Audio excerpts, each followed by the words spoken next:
नमस्कार. संविधान न्यूजमध्ये आपले स्वागत आहे. सीना नदीचे रौद्र रूप, उंदरगावला पाण्याचा वेढा. माढा विधानसभा आमदार अभिजित पाटील यांच्याकडून बाधितांना धीर देण्याचे काम.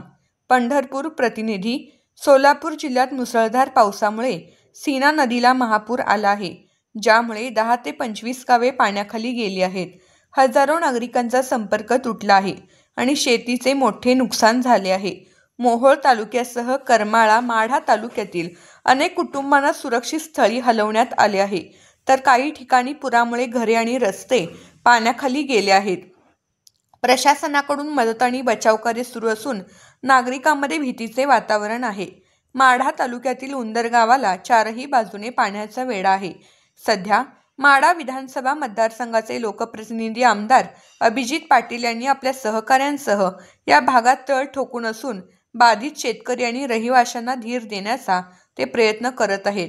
सोलापूर आणि धाराशिव जिल्ह्यामध्ये झालेल्या मुसळधार पावसामुळे सीना नदीचे पाणी धोकादायक पातळीपर्यंत वाढले आहे. सीना कोळगाव धरणातून पाणी सोडल्यानेही नदीने रौद्ररूप धारण केले आहे. यामुळे नदीकडची गावे आणि लोकवस्ती करमाळा, माढा आणि मोहोळ तालुक्यातील अनेक गावे पुराच्या पाण्यात बुडाली आहेत. यामुळे हजारो लोकांचा संपर्क तुटला आहे. नदीच्या पुरामुळे शेतीचे मोठे नुकसान झाले असून पिके पाण्याखाली गेली आहेत. अनेक ठिकाणी घरे आणि रस्ते पाण्याखाली गेले आहेत.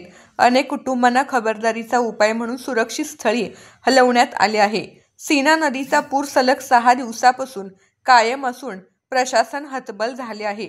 पूरग्रस्त भागातील परिस्थितीचे ड्रोनद्वारे चित्रीकरण करण्यात आले असून नदीची पाणी पातळी वाढल्याने चिंताजनक परिस्थिती निर्माण झाली आहे. सुरुवातीला सीना नदीला इतका मोठा पूर येणे हे गेल्या 25 वर्षातील पहिलेच असल्यामुळे नागरिक भयभीत झाले आहेत. आमदार अभिजित पाटील यांच्यासह त्यांचे बंधू DVP उद्योग समूहाचे अमर पाटील, स्वीय सहाय्यक नितीन सरडे हे सद्यस्थितीमध्ये पूरग्रस्त भागामध्ये पाहणी करून प्रशासनाच्या माध्यमातून बाधितांना धीर देण्याचे काम करीत आहेत.